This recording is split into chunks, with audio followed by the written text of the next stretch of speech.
Hello, welcome to Grandpa's Workshop. I'm Loz, and as always, you're welcome in my workshop. So, New Year. Happy New Year, everybody. I hope everybody had a really good Christmas and a really happy and prosperous New Year. I went into it with a little bit of trepidations because obviously this is one of the first of many firsts without Nana Sue. Luckily, the kids decided to take me in hand. So I was visiting them over Christmas. So we had our usual big family get together around a big table on Christmas Day, but the daughters rather than our house, which was very nice. Had the sister-in-law up for the week. And that was nice. And then New Year's Eve was at the granddaughters, where I was had my arm twisted to the first foot, because the granddaughter remembers doing that with us when she was little. So I had to go out the back door with a shopping bag full of groceries and some money and a piece of coal. Piece of coal was virtual because we couldn't get to it. Anyway, that was good. So, New Year, what are my plans? Well, as you know, I broke the 1,000 subscriber barrier just before Christmas, which tipped me into saying, right, I'm going to go forward with it. Going forward, hopefully with at least a weekly update. Call it my Sunday waffle. It might be a Wednesday waffle instead, because we might have a Tuesday tool unboxing, because the past few months, and I'll show you that up there, I've been left unsupervised, haven't I? So I've filled out what I think is more or less all I need for a minimalist hand tool workshop.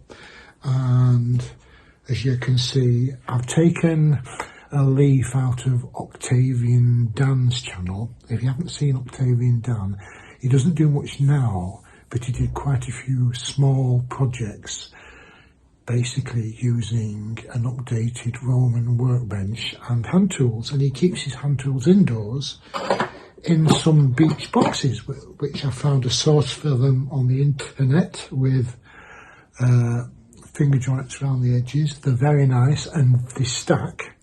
And because I've been a little bit spendthrift with nice tools, they're not living in the garage. They're living... The indoor cats, I'm keeping them in the warm so they don't go rusty, and I'm going to sort these boxes out. I'll show you the boxes. Bit like that, a tray. I've got 4 of the small ones and a big one that they stand on, and they all stack, and it's very nice. So I've got enough hand tools under my belt to perhaps do a weekly unboxing and my first impressions. So that'll be good. What did I manage before Christmas and over Christmas? Well, before Christmas, you remember I've been on 2 box making workshops. One was at Leeds, where the stripy box, and the other was at Penrith, Mark Farrelly, Pennine Woodworkers. I did an oak box with a curved side that's gone to the daughter. Stripy box has gone to the daughter-in-law.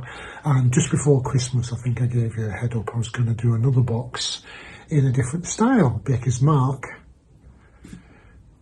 he's not behind the door with the IQ. He's got enough boxes to keep going back time after time. So in December, I went and did another one. The first one, if you remember, had scallop sides in oak with a dark oak top that slid up and stood up. This time I've done a nice oak box with a live edge. So 8x11, and can you see the dovetails? Yeah. Before you start congratulating me, they were done on a wood rat. I'll show you the picture as I talk you through it. So very much had machine-made dovetails, and even that took a bit of fettling because it's well worn, so you have to manage the cannons. I'll talk to you about that. So how is a box like this made? Well, you start off with 2 lengths of plain sawn oak, that wide, and each piece will do a side in the front or a side in the back. So you chop those up on the miter saw, and then you put a 6mm groove in on the router tape. Well, it's a 1/4 inch, which works out at about 6.5mm, about 5mm deep into the wood, and about 3 or 4mm up from the bottom, and that fits that, which is oak veneer faced and MDF. So that comes in about just over a tad over 6mm, 6.25, 6.5, which means it's a nice snug fit in the 1/4 inch routed groove. So there's that, and then you do the dovetails on the wood rat.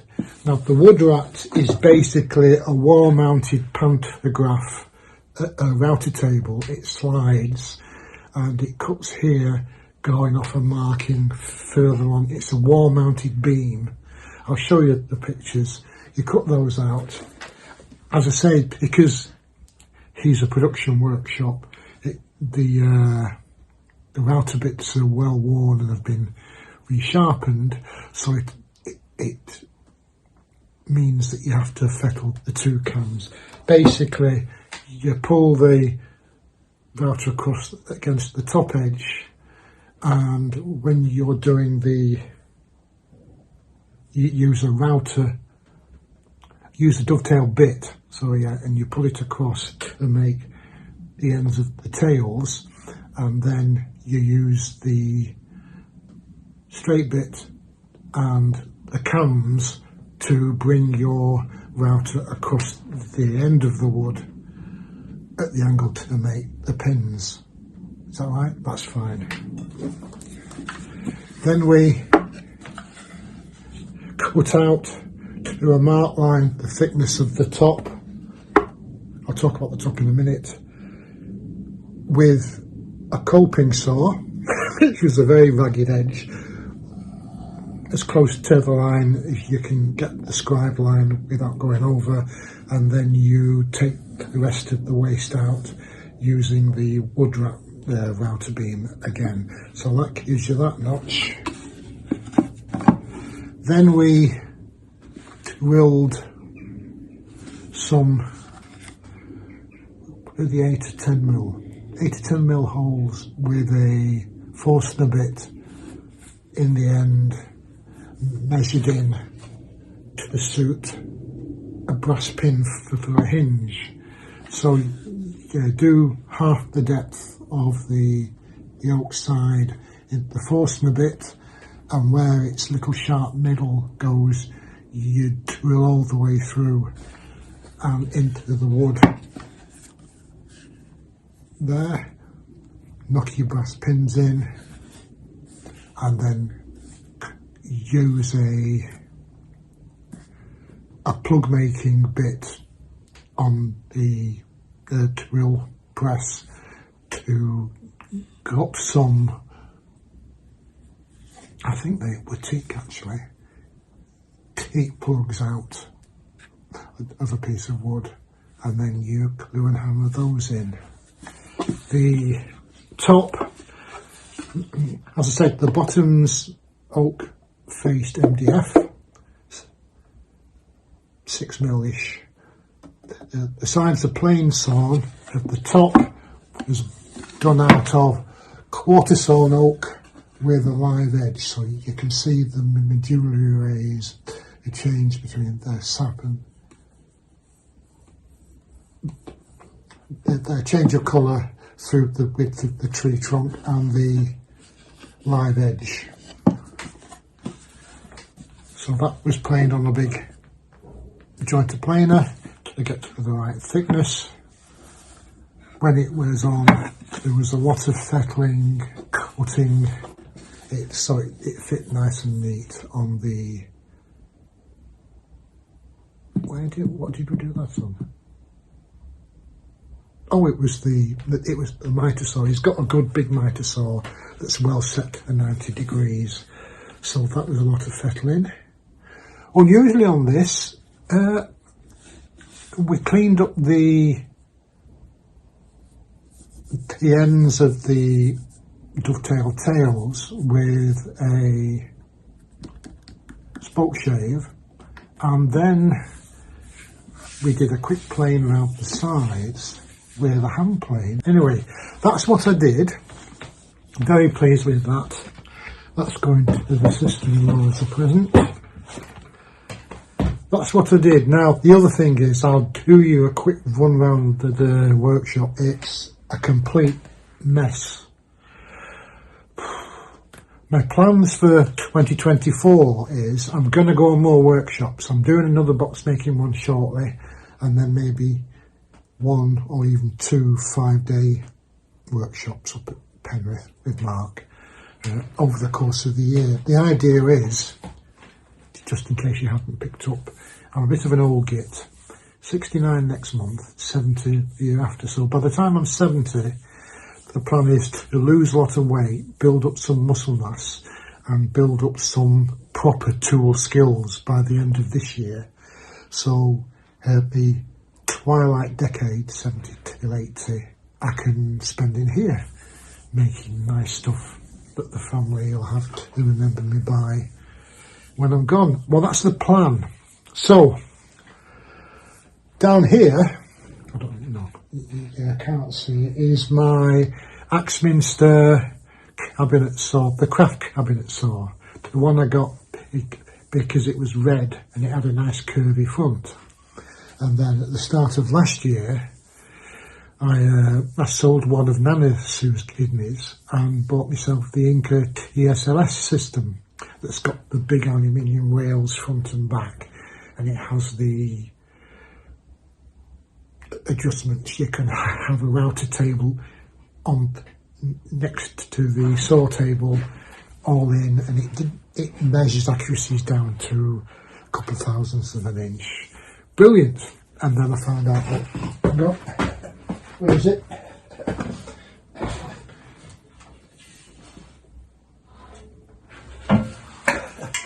This big zonking aluminium front and rear rails, smashing. Unfortunately, when it comes to attaching them to the front and back of the cast iron top, the brackets foul that nice curvy front, which was a selling point for me. So I've spent all year struggling with that, trying to find a way of doing it without either putting the Inca TSLS system back in the wild or upgrading the table saw. So you see what's going on. I'm not spending any more money on the table saw. What I did get was one of these. The idea is that this will bolt on to the front flange, well, the rear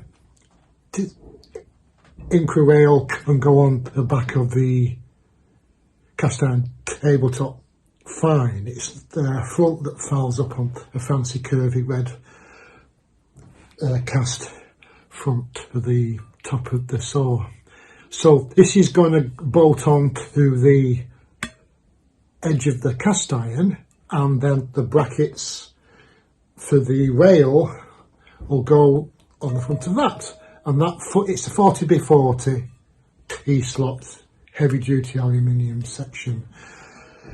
Hopefully the Inca brackets will go on the face of that without fouling anything below, so I don't have to sell it or cut a big chunk out of the front of the table saw. So I got that, and it's been a bit like Goldilocks and the Three Bears.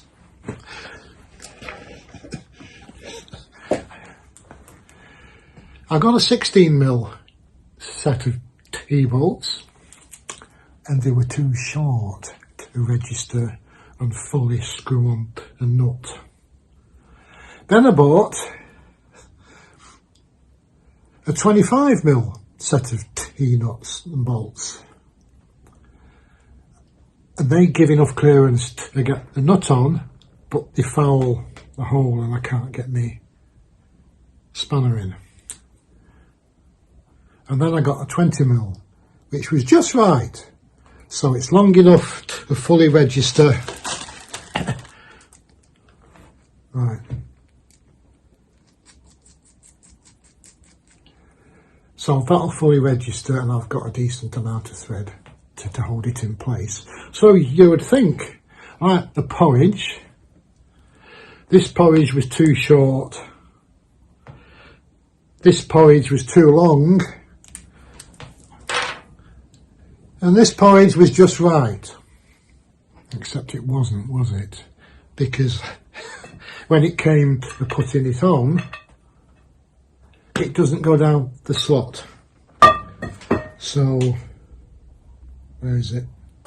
I've had to buy myself a nice set of files and I'm slowly getting these so they'll go down. So that's that. So, that's going to get done. This MFT table, now I finished doing the chamfers to the top edges of the holes, and seeing as there's 96 of them and a little hand tool to do it, I've been feeling like Popeye with his forearms over Christmas. But that's done, and that eventually will go to the granddaughter's partner's garage. And that's going. I might get rid of the other bench so I can give the table saw with the new Incra fence system on it a bit of elbow room to work in. I'm passing on all my second best tools to the granddaughter's partner when I've sorted them out, and I'll be going through to boxes and all sorts. I'll feed those out at one a week. So there we are. I'm sorry it's taken 20 minutes for what is just a 5 minute. Ooh! What should have been a 5-minute update. I'm feeling better now in myself. Still having problems with energy levels, but I'm going to the gym again. So hopefully I can build up some strength and some stamina. Get rid of the fat. Put the muscle mass in so I don't go all weak and feeble in my old age. There we go. Catch you soon. I'll give you an update on my 4th box when I get back. I'm going to try and get Mark to teach me how to do hinges without messing everything up. That'll be it. So there we go. Happy New Year again. It's coming up to 20 minutes, so I won't bore you any longer. Next time you see me, hopefully the garage will be a lot tidier, he says. You know what I'm like. A garage full of half-finished projects. That's what I like. And I can come in, have a look round, count my projects up and go back in again for the warmth. So, you carry on in your workshops, keep yourself warm and hydrated, and I'll catch you again, guys. Upwards!